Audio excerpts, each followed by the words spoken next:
Bill was with me last time we talked about Brit Volume 1. So, how are you doing, Britt? Oh, I'm doing so well. So, Britt, I wonder how many times I'm going to call you Britt now. Damn it! Bram it!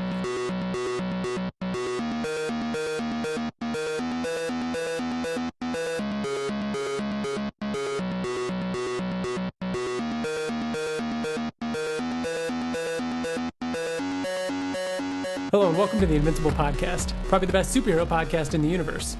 This is a show where friends get to sit around and talk all things Invincible, a comic book by Robert Kirkman.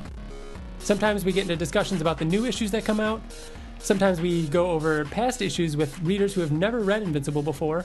And sometimes we talk about the comics that tie into the Invincible Universe, like today's episode, which we're going to be talking all about Brit. This is going to be Brit Volume 2. Bill and I talked about Brit Volume 1 already. How are you doing, Bill? I'm doing very well. I almost called you Brit again. The second time. Yeah, it was right on the tip of my tongue. How was your Christmas? It was very good. It was good with the kids. It was good with the dog. How was your Christmas? Pretty good. Yeah. What was Riker's, your son's favorite present? Grocery gang. What is that? I don't even know how to explain it. Like, it's like this. There are these weird gooey toys that you buy like in a mystery pack. Uh-huh. And then you have to, like, collect them all. There's, like, a sheet that you get, and there's rare ones that are fuzzy and stuff like that. So yeah. It's just weird. Yeah. And they're just little figurines. Yeah, they're little figurines. You got, like, little shops that they go into and stuff like that. I don't know. All right. I don't know. It's if you watch Nickelodeon, it's all over. Is it a show? No, it's like a toy. Yeah. But... Well, do you remember, like, watching Nickelodeon and, like, WB-49 and everything like that, where there'd be just tons of commercials for random toys when you're a kid? It's just one of those things. And it's just one of those things. Like tech boards, or what are they called? The finger boards? Oh, what were those called? What are they called? Tech board? Tech decks. Tech decks. Tech decks. You were really fucking good at them too, weren't you? I totally had them. I in less than 5 seconds, I can go grab one for you right now. I believe I guarantee it. So, what? I was just looking around the room to find a tech deck. To find a tech deck, there'd just be one randomly around. So, let's see. Anything Invincible related come up in the past few weeks since you've been on? We released the new reader, Volume 8. So the girls they just finished Volume 7. They're currently reading Volume 8, which there's only 10. Which is where? So 10... 10 is the most recent one. We are currently reading, essentially, 11. So if the new issue... So the next issue of Invincible that's coming out is going to be Invincible 133, and that should be out January 25th, I believe it is. And what issue are they on right now? Like, if they were to beginning to the beginning of that volume 8? Yeah. What issue does that start with? I want to say... Oh, it's all the robot monster girl and the Flax on Dimension stuff. Oh, yeah, dude. And I want to say it's 80. I remember listening to that, and she was like... She was talking about, she's like, yeah, oh my gosh, can you even imagine, like, what it would be like? They were there for 12 years. I'm like... No. They haven't. They're currently reading that one. We haven't recorded that podcast yet. No, they record... No, because they came back, and Rex and Monster Girl are all different. She's like, I didn't sleep with Bulletproof, in case you were wondering. Mm-hmm. And they were like, And Liz was talking to me, she was like, wow, 12 years, it's such a long time to be in another dimension. I'm like, 12 years? I'm like, they were there for... You didn't tell her, did you? No, I didn't. Oh. I was like, yeah, that is a long time. Yeah, because I just reread Volume 8 before giving it to Brittany. And hundreds of years they were there for, And they were there right? for hundreds. Hundreds of years. Yeah. That's awesome. That's one of the coolest I remember twists. that arc being kind of hard. It was a little hard read, to get through. though. That was another Cory Walker arc, wasn't it? That I loved because they split each issue. The flashbacks were Cory Walker, and the present day fight was Ryan Ottley. Really? That was a cool use of using two artists. I liked that a lot. I just remember that being very difficult, but thinking back on it was really good. Yeah, it's just the issues I want to say were delayed. And so when we got one, it was just heavy. It was a lot of stuff. And I want to say it was like 6 issues of them in the Flax on Dimension. And I want to say it could have been like 4. It felt less than that. It could have been a little long. I mean, it was 100 years that they were there, but there was a lot of exposition. Yes, composition. Yes, oh my gosh. No, it wasn't a lot of exposition. It was just a lot of like government talk and like So look forward to New Reader Volume 8. We talk all about that. At least it'll be like a quick read for them. Yeah, it's gonna be fun to talk about that again. I'm curious to what they think of the dynamic between Amanda and Robot, and it's cool rereading it, knowing where Rex is at now. So yeah, other than that, I found on the Invincible Reddit page, someone posted a podcast that they do. It's called the Heroes, Villains, and Sidekicks podcast. And on this podcast, they will pull out a random character across pop culture, mainly comics. And they'll just be like, here's a guy called the Flame from the golden age of comics. And they'll talk about his origin, what his powers were, and stuff like that. And it was kind of cool. And he did a whole episode about Invincible. So, because he likes to do lesser known characters. And Invincible was his favorite character. So he did a whole episode on Invincible, and he did a really good job. So that was the Heroes, Villains, and Sidekicks podcast, and so that was kind of neat. Is that what it's called? Heroes, Villains, and Sidekicks? Yeah, that's the name of the podcast. Interesting. So yeah, other than that, January 25th. So in just a few short weeks, we'll have the final issue of Cory Walker's arc. 21 days from today. From this recording. But that would be 18 days? 19 days since people listen. It doesn't matter. They could be listening next week for all we know. Yep, they could be. So we are going to be tackling Brit Volume 2 today. And Bill, do you remember where Brit Volume 1 left off? So Brit Volume 1 left off in an epilogue, actually, that had Brit in his basement with a big, long beard. And he essentially said, I fucking quit. Like, I don't want anything to do with anything. I don't want to be a superhero anymore, because he felt so guilty with what had happened, what had transpired. Was it the death of his ex-wife? Yeah. That threw him over the edge? Or no, it was that his son, he killed his son, or not his son, but his wife's son. His wife's son. It's not Sunspot or whoever he it was. He looked like Sunspot, yeah. What the fuck? Oh, Kid Fusion? Kid Fusion. Yeah. Kid Fusion. But yeah, she died in the alien invasion. Remember, she just got shot in the face. Her head exploded. Yeah. And then Kid Fusion showed up after saving everybody, and Brit just held on to him while he. Well, yeah. While he used up all his energy, and then crumbled. Yeah. So he didn't take that very well, and he decided to quit. There's a new director, an interim director, Slitter, who we'll find out more about in this volume. Which, did we meet him in Volume 1? No. It's a brand new character, right? In this issue. Yep, during that epilogue, Donald tells him, he's like, there's a new director, Slitter, who would like to, who's running things, and that's all we know. So... I'm curious. Yeah. So before we get going into this, what other people's who have read Brit, what their take on it really is. Because it is... it still takes place in the Invincible Universe. Just what people's thoughts are. Yeah. You know what I mean? So if you guys are listening to this, write in. What's our podcast email, Bill? It is theinvinciblepodcast@gmail.com. Yep, very good. You can also find us on Twitter and Facebook. You can message us there, follow us there. I like to, we'll tweet out things about the podcast, what the upcoming shows are, or, retweet, things that make sense to retweet. And let's see. So Brit Volume 2 contains issues 1 through 6. Now, Brit Volume 1 was actually 3 separate one-shots that came out, and those came out the last one of those one-shots was released in August of 2004, and that one was called Red, White, Black, and Blue, and that was around the time of Invincible 16. And it was 3 years later, to the month, in August of 2007, that they released issue 1. They decided to bring Brit back for a actual ongoing series, and that came out August 2007, which would be right around the time of Invincible 45, which is interesting. That's right around the time that we actually started reading Invincible. That is. Because the first issue that I remember ever buying, as it just come out, was issue 47. Close to 50. Yeah. Because it was the White Room thing, right? Yep. Yeah. And so the series, let's see here. So 3 years later, they brought it back as an ongoing series with a different creative team. Yeah. Too, right? Yeah.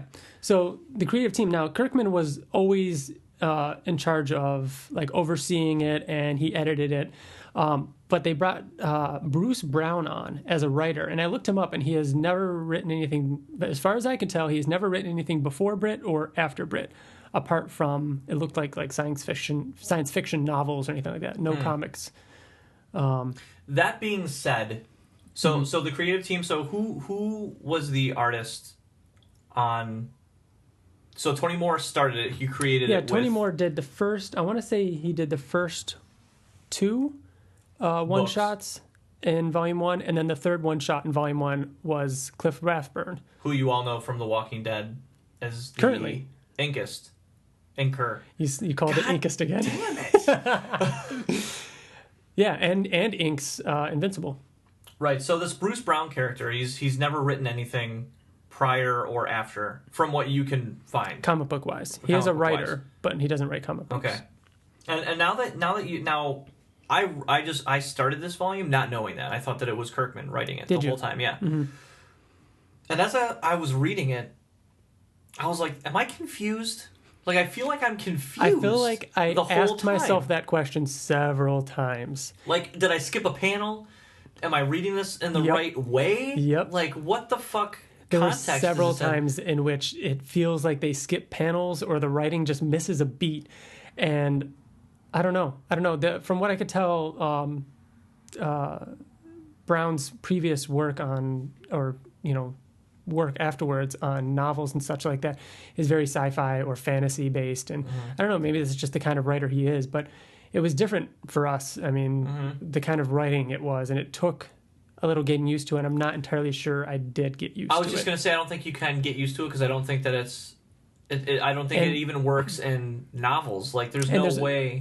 And there's a character that's introduced in this that complicated it even more. Dude, I know exactly who the fuck you're talking about. Yeah. Because the way that he talks is just so random. Yep. And then there's a couple characters that talk random in this whole thing. They all do. The whole thing about it is this fucking brain gun that makes you talk like a fucking idiot. Yeah, so it's very random. And so the writing was interesting, to say the least.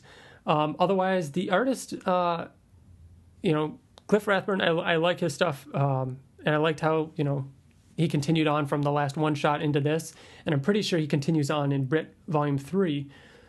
Other than that, they brought on, it looks like, is it Andy Kuhn? Breakdowns. Kuhn. Yeah. And do you know how breakdowns, do you know what those are, Bill? If my knowledge of breakdowns is relevant to other things in the world, I would assume that it's the very heavy part of the comic book, much like a song. That's like chug, chug. Chug. Yeah, something like that. That would be the breakdown. No, that's not the break. I didn't know what they were. I looked in the back in the sketchbook section, and they actually talk about it a little bit, and they show examples of what breakdowns were, and it basically looks like layouts. Like, it looks like he did like a bunch of layouts and like storyboarding almost for, I guess it would be for Cliff. And that was interesting. I've never seen that done before, and I wasn't aware that that was actually a thing that you do. Oh, so just really rough sketches of so what it's going to look like. I guess so Cliff doesn't have to worry about the layout or anything like that. It just he just draws according to that layout. Again, I'm not positive about that, so it's interesting. So I wonder why they need that. I wonder why they... Maybe it helps with time, because, I mean, think about the amount of time that an artist spends figuring out the layout of a page or a panel. Like, do you think that maybe the person who does the breakdowns works more? Maybe that's like, just he's good at that one thing, but and he was able he to. Works more with the writer, like. Oh, maybe. As he's maybe writing it, or maybe sooner after he's writing it, he can do it and then be like, "Is this what you want?" And then send it to him. Yeah, that's actually a good point. Maybe that is. Have we seen that anywhere else in comic books? I don't think I don't know how common that is. I haven't personally seen it in some of the stuff that I've read. So, I don't know. All right, so let's jump right into issue 1. Now, I don't know if I said it, but volume 2 of Brit is issues 1 through 6. And right off the bat, the cover, Ryan Ottley did an awesome variant of the cover that can be seen in the back of the trade paperback volume 1. Bill, what did you think of the first page? So, you're referring to a Tyrannosaurus Rex is chasing after Brit, and he's saying, "Damn it." I don't know. In an airport. Yeah, I thought Britt looked weird. He did look weird. It took me back for a second. His jaw looks too like kind of funny. But it's not even just the art. I think it's the coloring of him. Like he's wearing gray. Yeah. And it just doesn't look right. And I don't know if it's just because he's wearing gray, but it didn't look like Britt. His hair looks extra white. I don't know. I don't know what it was, but it took me back for a second that it didn't really quite. I don't know. It looked funny to me. That always happens though when you have a different. Well, it's the same art, though. Guy. Yeah, it is. You have a point. Was that your leg? Yeah, you did. My foot just really caressed it. It's all right. So issue 1 starts off, and Britt and Donald are being chased by a Tyrannosaurus Rex, and it turns out they're trying to catch these dinosaurs that escaped. San Diego Zoo. Did you catch that? Yeah. Where they escaped? Yeah. Do you think that is a Jurassic Park reference? Yeah. I mean, I would think so. Yeah. You have dinosaurs in anything. I feel like it's but the San Diego Zoo. Mm-hmm. As soon as I read that, I was like, oh, Bill's gonna get that reference. And one of the what is it, the pterodactyl? Pterodactyl. Well, I don't know why I couldn't think of what it was called. The pterodactyl gets caught in the airplane engine. Yeah. And gets... Well, because the whole time they're talking about how they can't kill him. They can't do anything that's going to hurt him because they have to return to the zoo. They have to return him alive. And then right afterwards, it flies right into the frickin' plane propeller. And then it ends with... Doesn't it end with Britt losing a tooth? This issue, I don't... Let's get to... Oh, yeah. So they do that mission where they're hunting the dinosaurs or trying to catch the dinosaurs, but then it goes back to a laundromat, and Britt is sitting there doing his laundry, and he coughs up a tooth, which was interesting because, that whole last volume, the whole first volume was about, them, like, can Britt bleed, and is he getting weaker, and, trying to get a blood sample, and it had like his nose bleeding, but he was like, oh, it's not my blood. But then it never does talk about it ever it never ended up being his blood. Yeah. It wasn't his blood, actually. It was just from that monster that he had cut through. So I thought that this was interesting. I thought that this was a good way to start the comic. With him having... so this is the arc. This is what Britt's story is about. Like, maybe him not being completely invulnerable or losing his powers or maybe getting too old, and I don't know.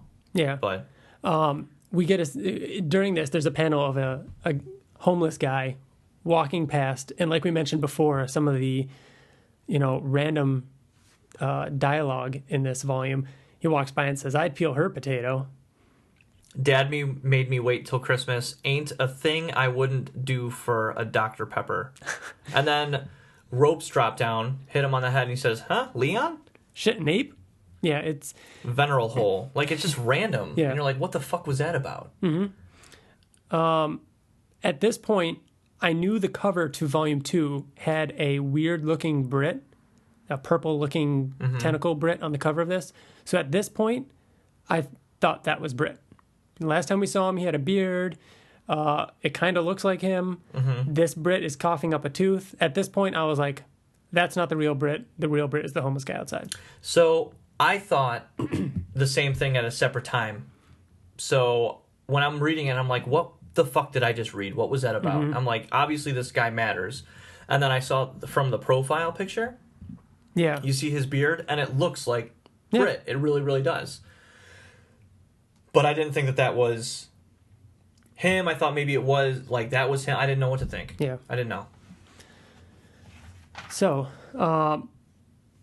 we find out that, while Britt and Donald are fighting the dinosaurs, Donald mentions Jessica, and Britt says he's done. He's done with Jessica. He's over her or whatever, and which was weird because it was like, I mean, last we knew, she had a baby, and he had given up. He had felt like crap after his wife died, but I didn't think that, they would be done. And we get a scene with, Jessica and, the baby, and she's upset, clearly. She's left to take care of this child by herself, and Britt has apparently abandoned her. This felt very uncharacteristic of Britt. It felt very jarring. Like, I think as it should, because as you find out later on... It's supposed to. Supposed to, which is weird because it almost feels reminiscent to what happened to Donald.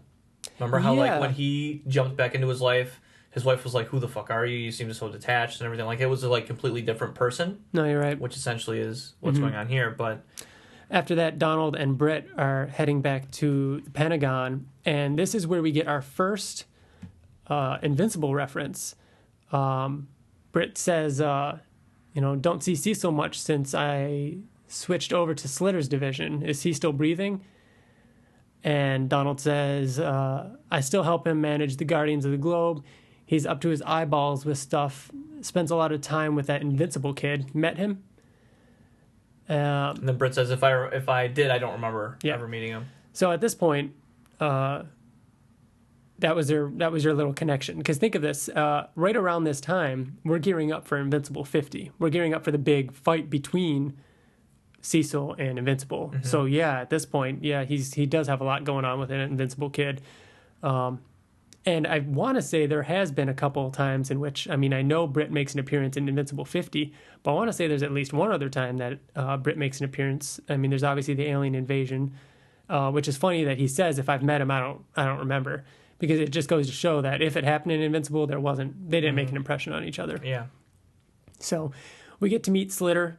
He seems exactly like, in a way Erickson did. He does. He seems exactly the same. Where it's like, okay, now here's another, asshole who's running this division of the Pentagon, who's just out to, mess things up, create clones, who's as interested in getting like Britt's DNA and like all that stuff. Yeah. In that scene, we're introduced to Mrs. Popper, who made an appearance in Invincible 60. And I remember when she made her appearance in Invincible 60, that was during the Invincible War. And they were using her, skills or abilities to teleport heroes into the fight with all the different Invincibles.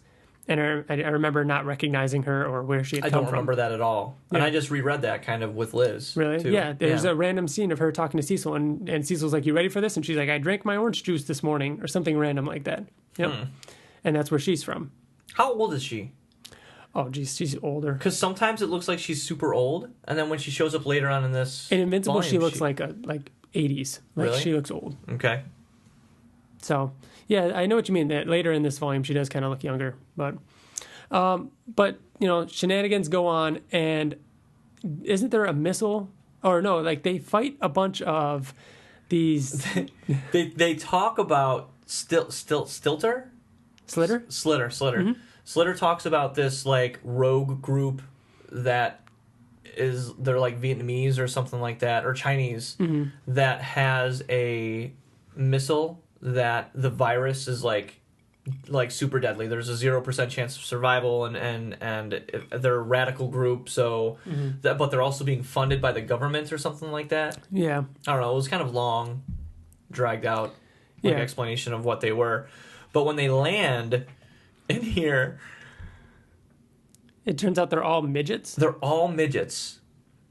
And Donald says quite possibly the funniest thing that I have ever read. And he says, kill as few of them as possible or we're going to hell. Yeah, I remember that. That was really funny. And then they're like their leader kind of comes out and he's on like this spider tank. If you play Destiny, he looks a lot like Axis. And where is it? They launched the missile, and Britt is riding the missile, and it explodes. And long story short, it explodes. This issue ends with the remains of the missile, and this fiery fireball falls to Earth. And Donald's like, I'll buy you a beer. Get up, come on, let's go. And it shows Donald's body, or I'm sorry, Britt's body just melted and disintegrated. Skeleton. It's just a skeleton. Mm-hmm. So the first issue ends with Britt dead. So, which again I thought was cool. Yeah, I was like, like you said, he kind of set it up with the tooth falling out. Like, this is what this arc is about. This is about Britt not being invulnerable. And as we know, that wasn't really Britt, but it's still a cool concept. So now we get issue 2. But the cover is Brittany. We get introduced to her right off the bat. Like, but you don't learn her name though. You don't learn her name for a while until like the end of the fucking volume. Yeah. You're like, oh, Brittany and Brittany. Yeah. Because they have the same name. Mm-hmm. One's spelled with a Y, one's spelled with an I. Right, but they were named after their grandmother? I don't remember that. So it starts off with this, like, an alien drug deal. Like, there's these two guys who are buying this product off of this alien that they're getting high off of. Yeah, they're like these aliens come down and they only speak in numbers. Like, I liked that. Like that was they're like neat. 312, 5020, whatever. Mm-hmm. But yeah, they're trading. Okay, let me see if I understood this correctly, because again, some of this is a little hard to understand what's going on. Mm-hmm. So they're trading these aliens, these drug deal. They look like skinheads. Yeah. Have dealt with these aliens before. Are trading them a box, mm-hmm. and the box is leaking. Yeah. And in the we box, don't know what's in the box at this point. In the box are cats. Yeah, a bunch of cats. So they're trading them cats mm-hmm. for what look like these alien creatures with needles. that they stab themselves into their arm and get high off of. Again, it doesn't need to go anywhere, but it doesn't. It doesn't go anywhere from this. Like, we never see this again, or I don't think this is referenced at all later on. Actually, here we go. So then Britt shows up. Brittany shows up, mm-hmm. who is, you find out, Britt's sister. Mm-hmm. Let's just get that out of the way so we can reference her. Yeah. And she works for the DEA. So she works for the DEA. Yeah. Obviously this is a drug deal that's going on. Mm-hmm. And she just throws heavy stuff at them. So she shows up and she's throwing vending machines at them. So we know she has super strength, right? Wait a minute. So does this mean she has super strength? She has super strength, yes.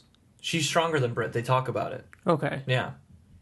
She has super strength. She's invulnerable, just like Britt. Okay. And she also has this cell phone? Okay, so there's Becky. What the fuck is Becky? I don't know. Dude, okay. So I don't know if it's a joke. Like, I don't know if it's kind of like like she even says, like, you know, it would take too long to explain it, or something along those lines. Like, you wouldn't believe me if I tried. Like, it's kind of just like put out there. It's like, oh yeah, there's this cell phone that kind of shoots out electricity, and but then the cell phone gets destroyed, but yet Britt still has the ability to use the technology. Well, that's later, right? That's later on, yeah. Yeah. But it never explains what she is. Like, she's just a program or something? Yeah, I don't know. Later on, she says something about it, but it's not explained at all. We get the next page. We got Slitter, who's staring at the box of what is presumably Britt's bones, and he's pissed off because he wanted a tissue sample. Yeah, he says Britt is dead, and I can't even get a tissue sample. Alive, dead, you're equally frustrating. He knows that this is not Britt. Doesn't he? Yeah. So, I mean, why is he frustrated now? Like, after finishing this volume, going back, this makes no sense. Yeah. Why would he need a sample from a version of Britt that's a clone? Why would he think that it's not?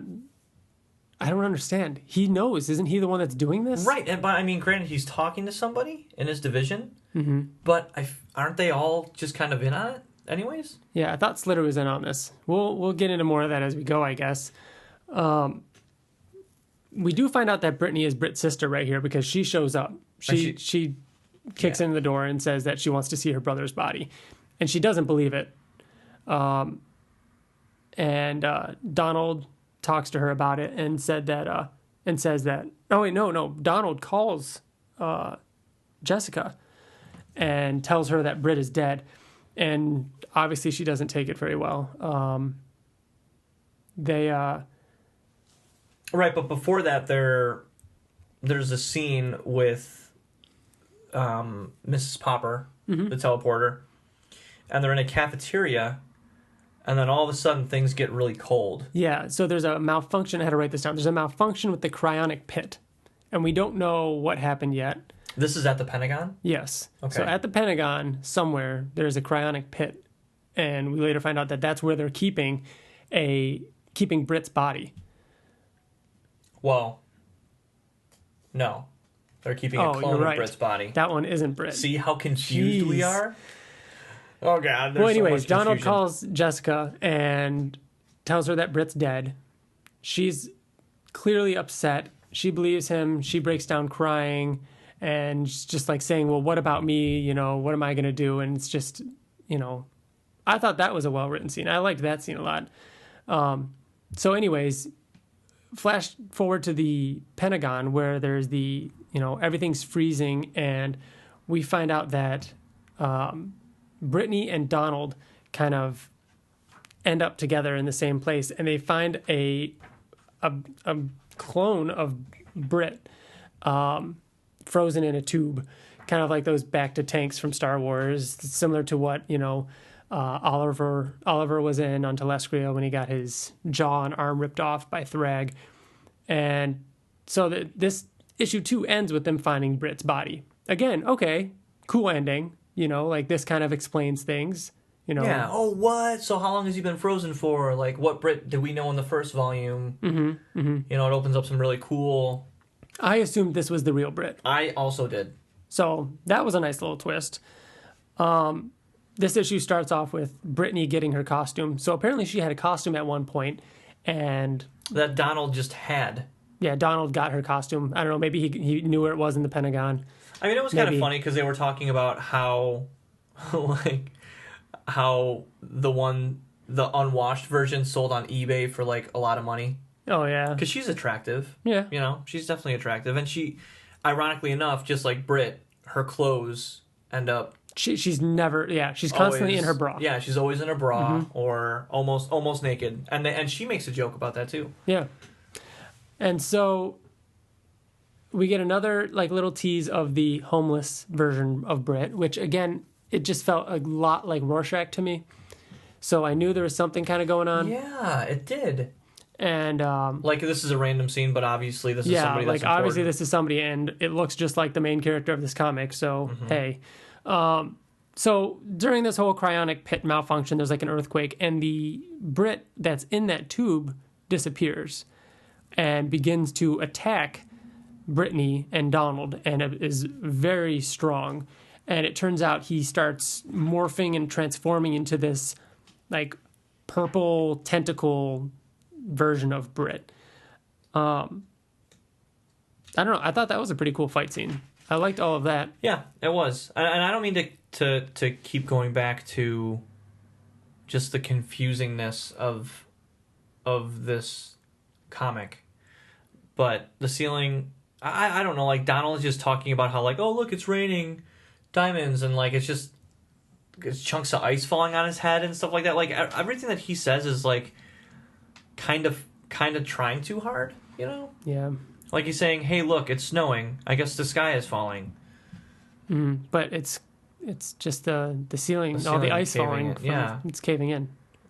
Like, okay. Yeah. Good one. Good one, Donald. I don't know.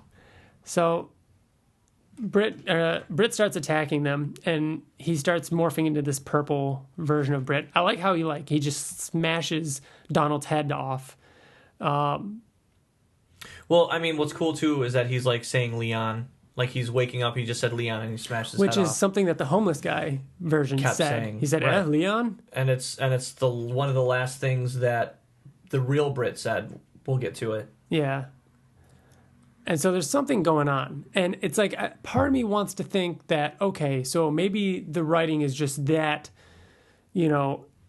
complex that we just don't know the whole picture yet until the very last page, and we're like, oh, yeah, I don't know. It all makes sense, but it never does come together. I don't think in this volume it at least hasn't. But the mutant Britt is cool. Seeing him fight Brittany was neat. It's just interesting. Like, why does he turn into a squid thing? Well, we see a squid thing a couple times in this volume. Yeah, and what is that? We see the one in the pit, and then we see one that Britt like coughs up or something like that. But we'll get to that. Did we see any of those in the first volume? No, we didn't. Oh, so this issue ended again. The endings, I feel almost the endings were written separately than the actual issues, because the end of this issue was good too. We get the what was that? Right before the squid clone of Britt dies, like a missile shot at him, and he says, "Please leave her alone." So he's saying random things, but those random things are the last things that Britt said. Interesting. Mm-hmm.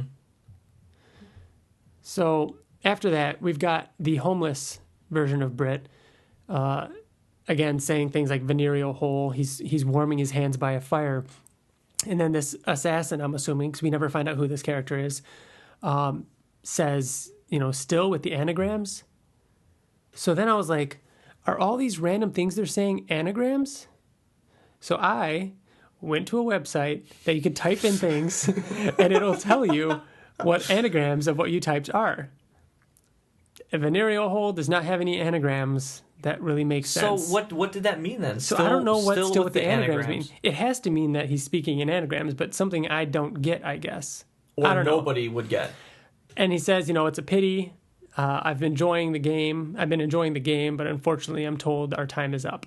Let's jog your memory. And he shoots a rocket at the homeless guy, who he, turns out to be Britt. The missile bounces off of him. He lands on a train track. And the train smashes into Britt. And the last page is Britt kind of like standing among the wreckage of the train, and he says, "My name is Britt." So in case you were confused, yeah, still with the beard. So this is the second issue. End of the third issue. The third issue. So at least that mystery didn't Yeah, we know where he is and what's going on with the actual Britt. So let's talk about that guy for a minute. The guy that shot him with the missile? Mm-hmm. You don't think that's Bent Franklin, do you? So he had orders from somebody else saying that the game is up, right? Yeah. So orders from who? Orders from somebody to bring the real Britt back into the fray. Right. By shooting him. Right. To jog his memory. Well, just like hitting him on the head hard enough. Maybe. To kind of wake him up. Mm-hmm. I mean, he got hit by a train. I mean, and he's still... he's still kind of, got a loose screw, in the coming issues. Like, he's still not all there, I think. Mm-hmm. So, I don't know. Maybe that guy that hired him to shoot him, maybe he's the one behind all this? But wouldn't he be a person that's trying to help? Right, but he's also in the last issue. Oh, you think? Of really? this volume. He is. I don't remember seeing that. Yeah, okay, well, we'll get to that. Okay, so now starts issue 4, which the cover is a guy with a hood throwing a helicopter at Britt. Mm-hmm. Which is perfect for this issue because it's just ridiculous. And this is when I just feel like this series just ramps up. Like, it just gets so ridiculous. I have no idea. At some point, it's just like, all right, sure. Because it starts off with a bunch of flying fish and sharks and whales. Sharks with jetpacks on them. Bill, why? Ryan, I don't know. I don't know, in fact. So the quote is, there's a bunch of sharks with jetpacks chasing after a stealth plane, and the guy, the hooded figure, is saying, "Cheshire, this is Alice. The roses are painted, and we are dumping the Hatter." No, that's the ship that's dropping him. Okay. So it's referring to this guy as the Hatter, which is extremely appropriate because the Hatter is batshit crazy. Mad, yeah. And so is this guy. See you in Valhalla, Patriots, and then he's whistling a tune as he jumps out of the plane. Mm-hmm. Yeah. So it doesn't really make much sense. Do you know what this guy reminds me of? Who does this guy remind you of? Deadpool. Yes. Yeah, he reminds It's Deadpool and like Deathstroke mixed. It's very much that kind of character. Dropped on a random island filled with like robot monkeys and robot monkeys that have saw blades that come out of their head. Mm-hmm. And a giant platypus. Who speaks and whose name is Platidoom. Yeah, Platidoom.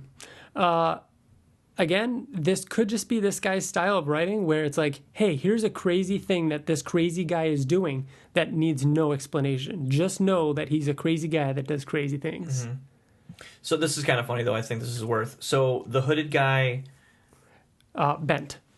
We'll call him Bent. Because at one point, he says his name is Bent Franklin. Who knows if that's him just speaking crazy, but we're going to call him Bent. So Bent is fighting this platypus Rex thing, throws grenades in his stomach, and the thing gets destroyed, and it's like it's a cyborg, like it's a robotic thing. And he's saying, "Hello, I regret to report, sir, it's another Platydoombot. The giant, evil, egg-laying mammal has foiled us once again. Right away, sir. I'm trapped under a simulated liver." Like, that was pretty funny. And it's weird because it's almost like he talks normal there. Yeah. Yeah, but if you read what he's saying, it's very... Like, it's super witty, but I don't know. It is random, but it kind of makes sense. Yeah. To what he's saying. But just this whole scenario. That's what makes me feel like, are we just not getting it? Do we just not get this humor or this? I wasn't sure. It was interesting. It's completely detached to the rest of the series. Like, this scene right here has literally nothing to do with the rest of the comic. Well, it introduces this guy. This whether he's a mercenary or what. Right, who obviously works for Slitter. You think so? And assumingly he's talking to Slitter. Yeah. So what was this mission? To go to this island and destroy all these robotic Maybe, things? yeah. Was it a test? Was it somebody testing him? I don't know. It was on a random island. There are no people around. Mm-hmm. There's no buildings. It's just random. Yeah. Okay. So Donald and his wife are talking, and she's talking all sexy. Yeah, she goes up to bed, to where she's expecting Donald to arrive soon, and Britt shows up, and it's this is when we find out, or Donald finds out that this is in fact the real Britt, and Donald's asking him, he's like, what do you remember, and we find out what actually happened to Britt. So here we go, we get flying piranhas with jetpacks attached to them. So, at this point, we're like, oh, okay. This so is 12 this has to make months ago. sense. This is 12 months ago. Mm-hmm. So Britt was sent on this mission. He said he was going to go back for one more mission. He was going to do one thing for them, and he goes after these. He probably gets dropped to where these piranhas are, and he falls. The helicopter crashes. He falls out of the sky into the water and is attacked by Bent. So here we go. We have a connection between this island and Bent and Britt. So, a year ago. So maybe this island is known to just be this fucked up island with a bunch of random shit, and Britt was sent there as a trap to be captured by Bent. Right. So maybe Bent was sent there in the beginning of this issue to clean up that island, to destroy everything that was sent there to stop Britt. No, this is a year prior to that. Yeah. And I guess those robots are still rampant on that island? No. This is the past. Yeah. So what Bent did to all those robots was the current, what just happened. Yeah. I'm saying, maybe those things are just still there on that island. I guess so. Bent went back to clean up a year later? I don't know. I don't know. So anyways, Bent shows up, and he fights with Britt, and he pulls out this alien gun, which again has nothing to do with the alien drug deal as far as we know. It's called a brain gun. A brain gun? Mm-hmm. And they end up capturing Britt. So he's in the White Room. Yeah, so this is cool. This is somewhat of an Invincible reference here. So now we're starting to get some more Invincible references. There was a while there where there was no Invincible references to the Invincible Universe, and now is when we start to get a little bit.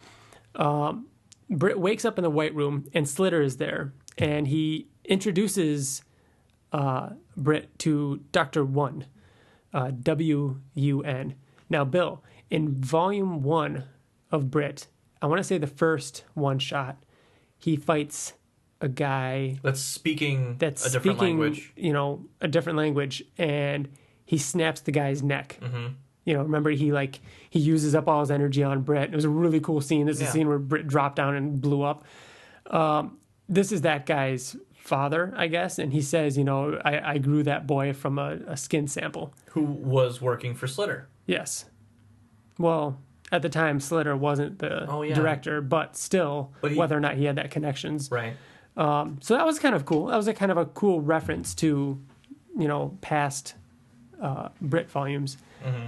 And then we get Skitters Threat. Which was essentially, you need to sign these papers stating that you'll be... Right? Now I have some paperwork for you to sign, yeah. And it's essentially stating that he'll donate his body or something like that. And essentially says, if you don't do it, we'll just go after your wife and your son regardless. He threatens to kill Jessica and Britt's son if he doesn't cooperate. And basically, giving them permission to test on him, right? Mm-hmm. But they also have this, like, long paper trail stating that Britt is going to ask for a divorce. Oh, yeah. From what happened to his ex-wife. Mm-hmm. And he's... So they basically get Britt to sign the divorce papers and all that kind of stuff, you assume, right here, in order to make all of this work. Mm-hmm. He says right here, the last thing that he says that is, I'll do what you want, leave her alone, which is what that clone Britt said. Okay, so those are parts of what he said that are kind of remaining, remnants of, they're pieces of Britt that are still in those clones. Like, those clones are only able to say what's most recently been said by the original, in a way. Right. Interesting. Right. So the next thing that we get 1 year later, so happening now, currently what we were reading, is Jessica having tea with two people who I think we have to assume that she knows them. Because why else would they be in her house, having tea with them, serving her tea, giving her a drink, and it's drugged. They drug her, and she passes out on the couch. Now, does it come back to this scene? I don't remember it coming back to this scene. I don't remember it coming back to this scene either. So what was this supposed to be about? So I think it's safe to assume we don't know in this volume what happened to Jessica. So maybe she's held hostage in the next volume. Like, maybe we find out what happened to her in the next volume. Does she come back in this? I don't remember her being back in this, no. She does. At the very, very end, Britt goes home and he hugs her. You're right. I don't know what happened after they drug her. Let's find out. Let's keep going. So this issue ends, a little bit less dramatic than the previous ones. Well, this is kind of important, though. What's that? Because it starts at the Pentagon after that one scene where she's drugged, with Slitter essentially talking about his entire plan. And he's telling Brittany. Right. His entire plan. Right, who's captured. Mm-hmm. But he what he's saying essentially is that the copies of Britt, once they hit the age of 40, start to age and lose their invulnerability at a faster rate until they just implode or destroy themselves. Okay. And that once Britt escaped, or they lost the original Britt, they were making copies of copies. Yes, like hit movie Multiplicity. Yes. And as you know, Ryan, science shows in the movie Multiplicity that if you make a copy of a copy, it's much less stable or sane, right? Come on up, I'm spitting on bugs. I like pizza. And so what happened? So right there, we get confirmation that Slitter knew that that one that died in the first issue was a copy. Remember we were talking about how he was upset? From the very beginning. Well, there we go. That kind of explains it a little bit. He's mad that there isn't a skin sample because then he can't make a copy of a copy from that Brit. So there's one more test, batch that he could experiment with gone. Got it. But isn't bent? Oh, you think so? Well, you know what? Let's move along. Let's move along. No, let's say, let's find out. Let's find out. So the issue ends with Bent holding the brain gun to Brittany's head, and she's captured. So, so this whole scene is about Slitter talking about how they don't want her skin sample; they want her ovaries, so they can produce an army of actual Brits. You're right. You're right. So, issue 5. This is when I feel this actually really kind of kicks up a notch. And I got a lot more excited when reading this because obviously issue 5 starts with the Immortal and Duplicate. But it's not the Immortal. But it's not. It's Dr. Immortal and Assassin Kate. Yeah. Assassin Kate instead of Assassinate. Assassin Kate. Oh, the play on words is good. I didn't catch that. No. Yeah, Dr. Immortal and Assassin Kate. So immediately it's like, okay, so this is an alternate dimension. Like Immortal has a different costume. Duplicate's costume is a little different, but she has like knives. It's pretty cool. No idea what's going on. It's meant to be. They're talking about some sort of like, are they ready to activate this machine? It looks like some sort of Stargate or teleporter or something like that. Mm-hmm. And they get attacked, and this villain shows up, and they say that they're sending them far beyond your reach, and this villain is like, my reach, nothing is beyond my reach. And as he's killed, Assassin Kate, has her, very, he's holding half of Assassin Kate number 1. I mean, that's, I think, supposed to signify that he's killed all of them. And he's about to, like blast Immortal's head. So we don't know who this guy is. We don't know where the fuck this is at all. No. So right here, I was like, oh, this is cool. Yeah. Some guy hunting down someone that Immortal and Duplicate sent through a portal. Well, but I mean, you knew that this was an alternate Immortal, and an alternate. Okay, so because he's obviously not that smart. He's not a fucking doctor. But why them? Why Immortal? Why Duplicate? Who did they send through? I was thoroughly intrigued at this point. I was like, okay, it never goes back to it. It does. They go back to that dimension where they get weirdly teleported. Nope. It does go back to that. We'll move along. You know what we should do? What? Let's find out. Okay. I'll get it eventually. All right. Okay, so Brittany tries to escape. We get the scene with her, I guess, kind of like tunneling through the floor, and Bent goes after her, and her and Bent have a fight scene in which Bent loses his mask. She like pulls his mask off of him. So the tentacle creature, they're fighting. Well, they're fighting down in the basement again. We're assuming this is that cryo chamber again. And okay, so the mask is about to pull off. Yeah, she pulls the mask off, and she says, "You look like." And she's like, "Don't do it."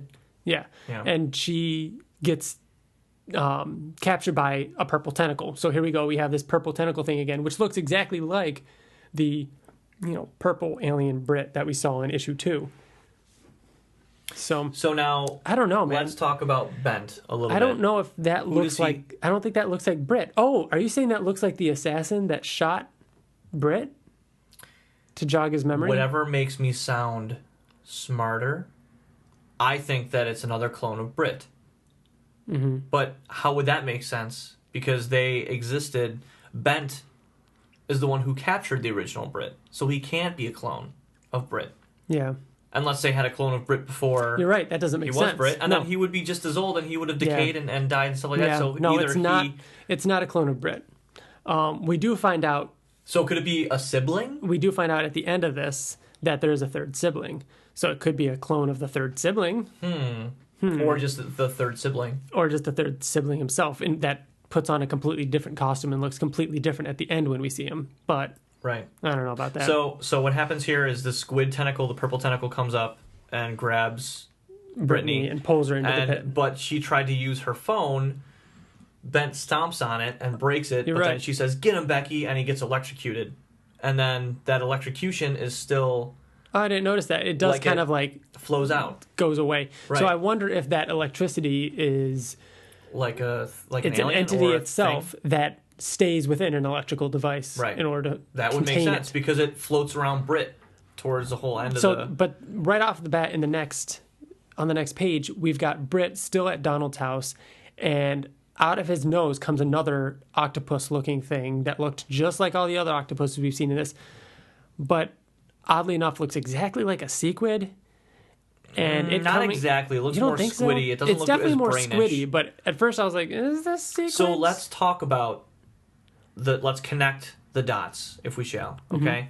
So Brit has these inside of him. He shit a bunch out in the toilet. Mm-hmm. He said they were all inside of me. Mm-hmm. Right, and he blows one out of his nose.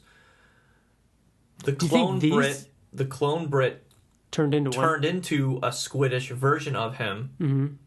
So obviously these things are an important Yeah. or play an important role in the cloning process. I wonder if they put these squids inside the original Brit and then extracted them, and they have like Brit DNA in them, and they use those little squid things to act like octopus, a Brit to kind of, turn those into one. You know what it could be? They could be using the DNA of these squid things to fill in the holes of the DNA, just like they had to in the dino DNA. The dino DNA, another Jurassic Park reference. Perfect, awesome. All right, and so Becky shows up. There's too many B's, Bill. Becky shows up. Yeah, look, so randomly, and I remember not understanding why she just randomly attacks or shows up on Britt, and he's like, "Hello, Becky." Yeah. So what's happening though is there's no introduction to it. Here's what happens. They're talking about how these squid things came out of Britt, and Britt says, "Yeah, you might need a plumber because you shit a bunch out." And then Donald says, "Oh man, I have copper pipes." The next panel is Britt saying, "Mind stepping back a minute, Donald?" And then the next thing is Shazam. Mm-hmm. And then he says, hello, Becky. As he's getting electrocuted with Becky. Well, so Britt must have noticed Becky coming. Noticed what? Had maybe a sixth sense or that Donald wouldn't have, considering he's a robot. Right. He's just looking up into the sky, and looking up, and he's in the house, and he says, mind stepping back a minute. Yeah. So he has to sense Becky? Unless, again, I know that this series talks about the origin of how Britt became Britt, and it obviously has to do with his family. Maybe Becky was a part of that, and maybe there's something to do with Becky and the siblings. I have no idea. It's interesting. Oh, this is interesting. Okay, so Britt has this electricity flowing all over him, Becky. And he says, "Do you have a phone or a remote over there somewhere?" And he says, "I have a taser." Perfect. Toss it to me after you pull the battery. So what you just said is exactly what Becky does. So Becky is an electrical entity that can stay stored in some sort of electrical thing. Interesting. And I like how he had to pull the battery out. Oh. Okay. So he says, Becky was coming for you, Donald, until she realized I was here. Good thing I'm not sure what Becky would have done to all your circuits. She's telling me we need to go to Central now. So she would have jumped to him and... But why was she going to Donald? Because he's a machine. Because he's mechanical or robot. But how does she know about Donald? What's the connection between Donald and Becky? I don't know. Oh. Well, Brittany and Donald know each other. Okay. That's probably it. And so in case you felt like you had a firm grasp on that confusing scene... I thought I did. Are you going to just ruin it right now? No, I'm just saying that you turn the page or you look at the next page and you get what I don't think I fully understand. Do you get this, Bill? No, I don't. So it's a character who, an older man with an eye patch, and it looks like he's walking up to that cryogenic chamber in the basement of the Pentagon. He walks up to the security panel where he has to put a handprint on the security panel in order to get in, and he removes his eye patch. It's tiny. It's like an eye scanner. Yeah, okay, so it's like an eye scanner that you would go up to. And he removes the eye patch and touches his eye where his eye would be. Which I didn't like. He went into his eye. He went into his eye. Into his eye socket. And out comes a tiny hand. A tiny little hand that shoots out of his eye socket. No, stop, Ryan. You just said he touched his eye and out shot a tiny hand that shot out of his eye socket. That's right, Bill. Okay. A tiny just hand. Making sure. And then he walks... Guys, I have this idea. This guy shows up. We don't know what he's doing, but he has a hand that comes out of his eyeball. What if this is explained in the second or the third volume? It sure as shit better be, because some of this stuff... So he walks into the chamber and talks to a guy, and they basically say, like, some, to pack it all up or something, and there's the Beatles, there's something to do with the Beatles, and we haven't seen this character before. He has, like, glowing eyes, and that's it. Something tells me that this writer, Brown, he likes to insert scenes, and then I'm assuming we'll get more information much later on. Because right now we don't know who that character is. And we've all read books novels especially that do that kind of thing, where it like introduces this thing and then 4 chapters later or however. I mean, even in comic books, you come out and you're like, oh, but there's a way of doing it well, and then there's a way of doing it not.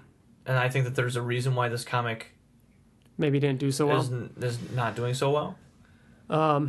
So that was confusing. Here's another prime example of where the confusion just continues. Like, the next scene we get is Donald and Britt at their house still, at Donald's house still, and Mrs. Popper and some guy she's with. I forgot who he was. He was an employee at the Pentagon, right? He works with her.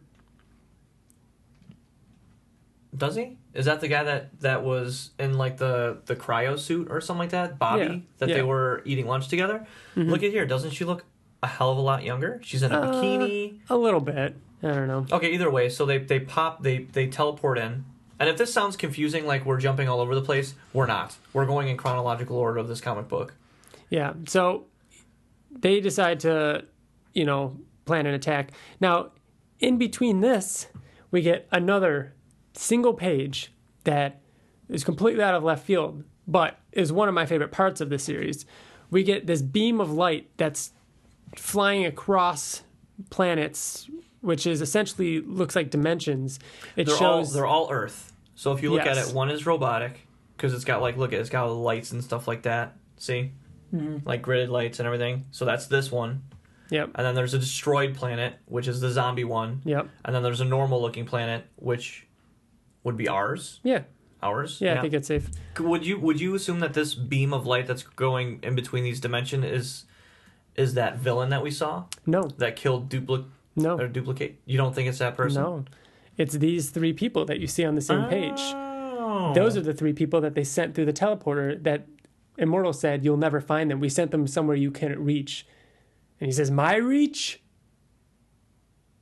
Think about it. See? Mm-hmm. So those are those people. And we don't know what they're after at this point. We just know that they're traveling and they just arrived on Earth. So 4 people, and one of them says, when are we? Mm-hmm. And then one of them says, are we there yet? And then that one says, oh, looks like Dr. Immortal got us here. I have a signal, north. Mm-hmm. So more on that in a little bit. The team that's with Britt, Donald, Mrs. Potts, they get teleported away. And then... back to the Pentagon. They teleport. Yeah, Slitters. They head back to the Pentagon, and the issue ends with them, getting ready to attack. Well, okay, so she gets ready to teleport, and they teleport there, and then plip, they get ricocheted. She says. Yeah, that's right. So they were there, and then they get teleported to a different dimension. Mm-hmm. Which isn't really explained how. Because she only teleports. She doesn't teleport across dimensions. No, but she did. Yeah. This is another dimension. Yeah. With these weird spider creatures. And then that's how that issue ends. Well, the final issue of this volume has them fighting these alien creatures, these other dimensional spider-like creatures. And then there's also these robots.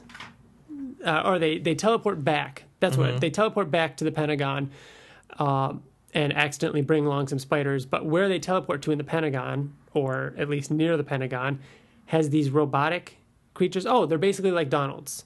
Mm-hmm. That's what it is. These are, kind of like security or, construction robots. And they begin fighting with them.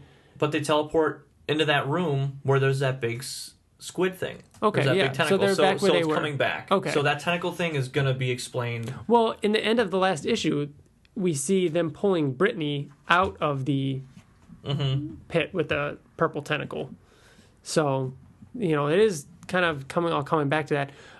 Donald connects to all the robots and is able to kind of like take parts of them, which I thought was kind of cool.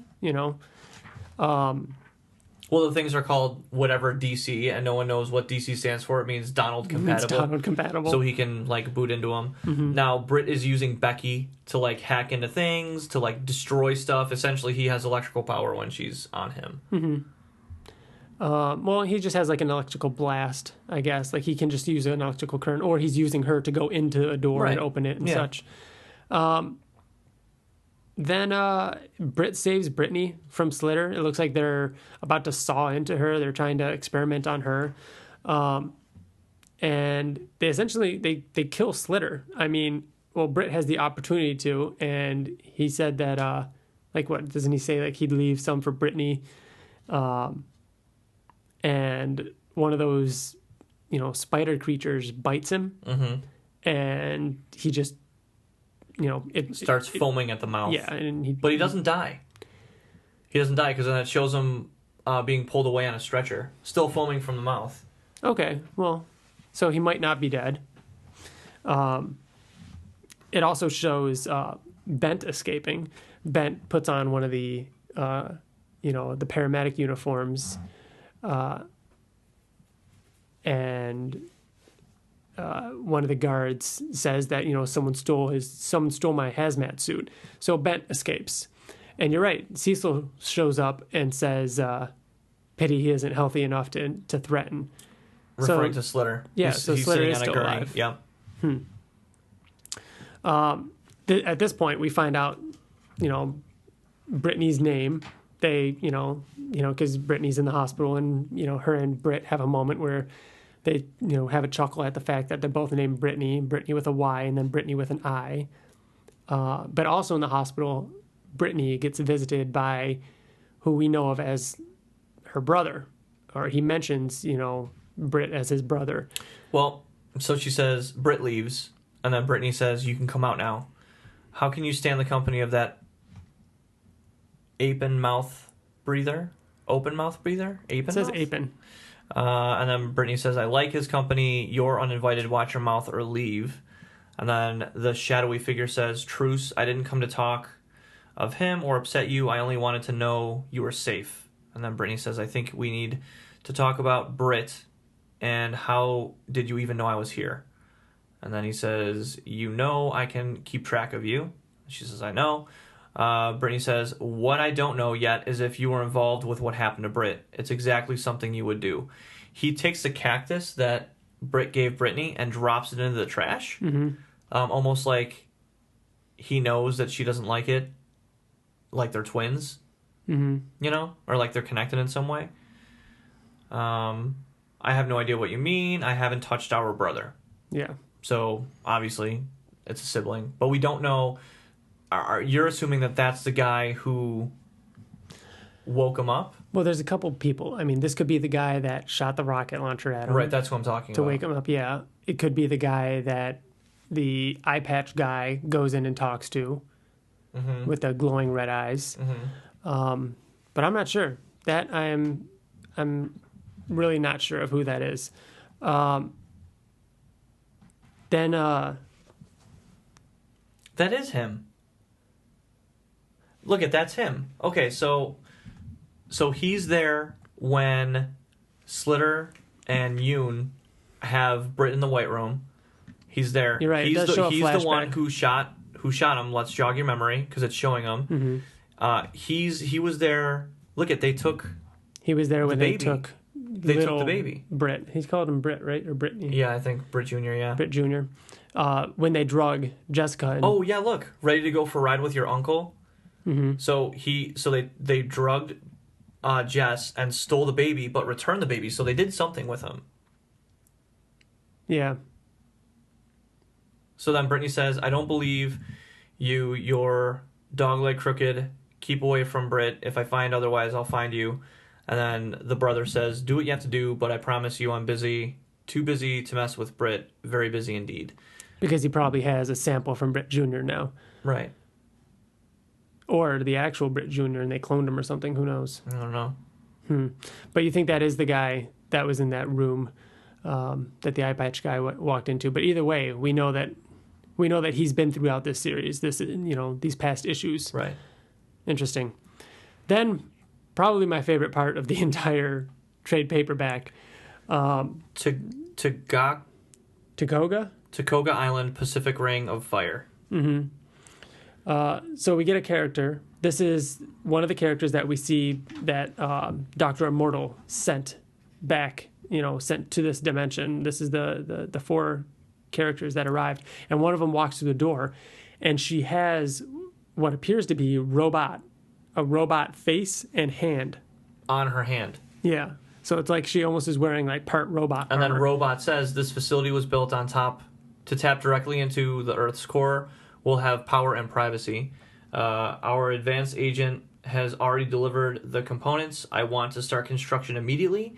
The signal hasn't changed, so it means that the event has not occurred yet. Mm-hmm. So they're there to prevent some sort of event. Right. And then the woman who's wearing the robot hand says, I hope we're in time, and I hope we can't be tracked to this universe. Mm-hmm. She says that the temptations will be strong, but this is a covert operation. None of you will leave this base without permission. You will avoid being seen at all costs. The results could be catastrophic. Do you think that's Monster Girl? I don't know. I don't know who she is. I don't think so. And then she says, do you understand? And who is she talking to, Ryan? She's talking to Invincible, Wolfman, and Tech Jacket, which is awesome. Right, but we've never seen this before ever. No, we have no idea. These are the three, this is Invincible, Wolfman, and Tech Jacket from the same universe as Dr. Immortal and Assassin Kate. So these are different... These are different universe versions of them. These were the people who were in the cryo suits? Yep, or in the, these are the four helmet suits? Yeah, this was the 4 people that were sent back. And some monster, some villain is tracking them and trying to kill them. For some reason. But they're there to stop some event from happening. Which has literally nothing to do with the events of this comic book. No. Nothing as far as we know. Right. Unless, cloning Brit is going to cause some sort of event. So then randomly... The end of the comic. The end of Volume 2 is Brit showing up, honey, I'm home. But, Jessica is asleep with Britt Jr. on the couch. And, he mentions how big Britt Jr. has gotten. And he lays down on the couch and falls asleep next to them. So, which I think is a very Brit thing to do. That felt like a panel from Brit Volume 1. Like a quiet moment. It felt very calm and peaceful, but a lot of emotion. Mm-hmm. So we know that the baby was taken, that she was drugged, so the baby could get taken, and the baby was returned. Yes. So is that the original... Is that the original son? We don't know. Is it a robot? It could be anything. You know what I mean? I'd like to think it's the original son, and they just found a way to take a sample from him. Because think about it. Britt Jr. probably doesn't have abilities, so they can pierce his skin. They can get samples easily. Okay. So they probably got a good blood sample. So what is Britt's brother... What's his goal? What's his end game? And wouldn't he have the same abilities and DNA that they have? Because if they both have powers, if Britt and Brittany have powers, wouldn't he? And why is he taking Britt Jr. as a villainous move when he was the one that woke up Britt? Right, exactly. Why would he want to wake up Britt? But he was also there in the White Room, so he's playing both sides. So what the fuck is going on? I have no idea. But I don't mean that. I don't mean that in like a what the fuck's going on. I mean that like what the fuck is going on? Like can someone. So the next volume, Brit Volume 3, AWOL. Those are the last 6 issues of Brit. It Ever. Ended. Yeah. Have you read it? Did you read it yet? Okay. Nope. I wanted to go into this completely having no idea, so we can have this clusterfuck of a conversation. Yeah. Sorry if it was a mess of a conversation, but that's just how this was, and it was kind of hard to follow. So, I'm interested. I want to know. Brit ended. The ongoing series ended because Kirkman said the sales were not good. They said it was he said it was a fraction of what Walking Dead and Invincible did. Weird. Yeah. Well, it was weird because we started reading Invincible right when Brit started, and it could just be the fact that I wasn't fully aware of the Invincible Universe or what the tie-ins were. You'd have to think that I saw the advertisements in the back of Invincible, but I never saw anything. I never saw issues on my comic shop shelf. But regardless, it didn't sell well, and it ended with issue 12. So one thing I hope, as I do with anything that ends, including Invincible, coming up with this year being the last year of Invincible, is that it has a proper ending. And everything's tied up. And judging by that volume, I have no idea how it can. There's a lot of crazy shit that goes on in that, and I'm a little concerned that they're going to be able to make it, wrapped up in a cohesive story. So let's talk about what needs to get wrapped up First and foremost, the squid thing. And the squid thing's inside I feel like of Brit. that's pretty easy.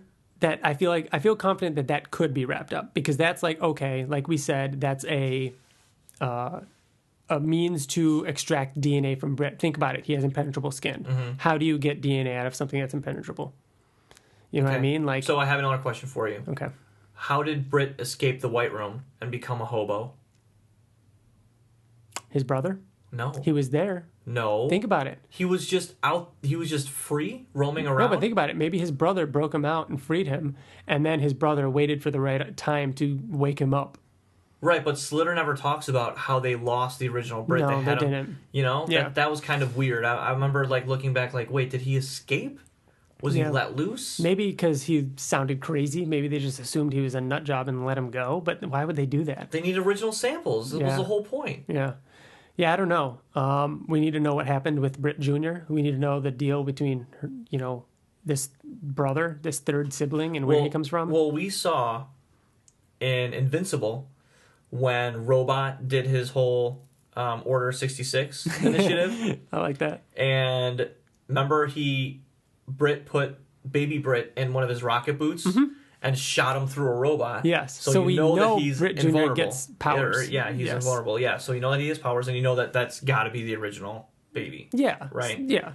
So we know that's probably going to get wrapped up because we know from Invincible. Yeah, I'm sure that... Right. I remember reading that and thinking to myself, oh, well, in Britt's, tie-in comic, the baby gets powers. Right. So we also need to know what's the deal with his brother.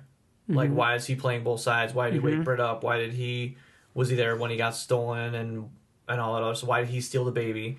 And then we also obviously need to know about this dimensional shifting Invincible Wolfman tech jacket. Yeah, that were sent from another dimension. To stop something from happening in that time. And there's a villain after them.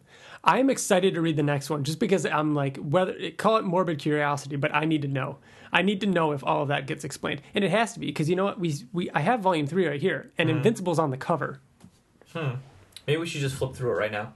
No, I don't think so. Okay. So Invincible, Wolfman, Tech Jacket, Cecil, they're on the cover. Like, they're on the back. Like, this seems to be the overall arc of what's going on. Yeah. It looks like Brittany has a new costume. I don't know. I'm excited to read it. I want to know. What is everybody else's thoughts on this? And it says in the back, and finally the secret origin of Britt. So we are going to know like where Brittany, and this third sibling came from. They might all roughly be the same age, so maybe they're all test tubes. You know what I mean? Like, why are they so interested in Britt? Wouldn't you be more interested in Omni-Man? Like his adventures while he was on Earth before Mark came into the picture? No, just like... Or you mean like... So Omni-Man's been on Earth for a while, right? Mm-hmm. He's a superhero that can fly. You mean why that is invulnerable and super strong. Yeah, why is Slitter so interested in just Britt? Well, why? probably because Britt is a government, like he's a GI, like he works for them. So why try and track down some alien that can just, But Omni-Man speed worked away? For Cecil? And the True. Guardians? True. They work for the government? But it might be harder to track down Omni-Man than Britt, who comes in every day and he just seems like a normal senior citizen. But they built this whole operation. Like, I feel like it would make more sense to go after a more powerful superhero that maybe has super strength. I mean, we found out in the previous volume that they were testing on multiple, Well, people. anyway, Maybe they super, are. yeah.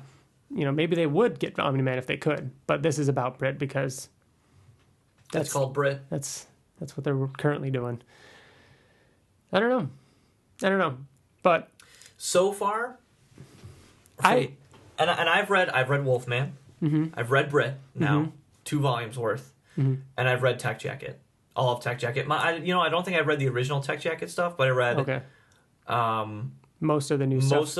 All the new stuff. Oh, really? I read everything that came out, the digital exclusives, and then the stuff that came out after that, plus all the stuff that's Invincible. This is absolutely my least favorite Invincible thing. I was pleasantly surprised with Volume 1 of Britt. I really liked it. All the stuff with Mind, whatever his name was. The first Mastermind in the beginning. Like, I thought all the stuff with Volume 1 was cool. The subtle tie-ins with Invincible, like the school, the alien invasion. It was also written by Kirkman. True. Yeah, but I'd have to agree that Volume 2 didn't impress me that much. Mm-hmm. I'm intrigued or interested by, this Invincible tie-in at the very end of this volume, but I have to say, like, I'm hoping Volume 3 turns around a little bit and does something, Which, it would have to, because Britt is so prominent in the Invincible Universe. Like, he's a major player in the Guardians of the Galaxy, the Guardians of the Globe. Fuck, I did it. I did it for the everybody first time. does it. I did it for the first time. The Guardians of the Globe. He's extremely prominent in it. Oh, He's a major player. So, I mean, for him to be that popular and Invincible, you'd think that this would be better. Yeah. You know what I mean? So this volume, but I at agree. But at the time, he wasn't. At the time, he wasn't really one of the members of the Guardians of the Globe. Right, but why would anybody fucking care about somebody that comes from a shitty comic? And for him to be in Invincible so much.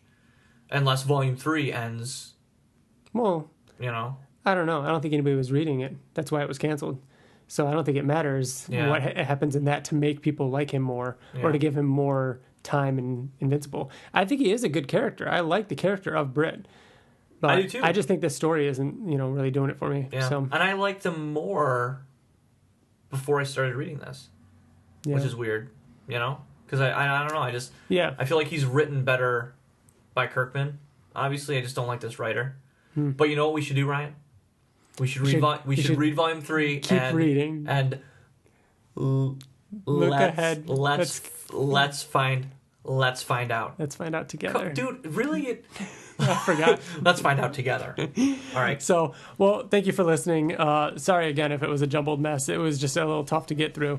But I'm going to read Volume 3 soon and, take my notes and everything. I'm not sure when we're going to be doing our Volume 3 discussion on it because up next in 2 weeks should be New Reader Volume 8, in which the girls are going to sit down with me and talk all about Bulletproof becoming invincible, the time that Robot and Monster Girl spent in the Flaxon dimension, and all that leads right up to Volume 9, which has some exciting stuff. One of my favorite volumes of Invincible.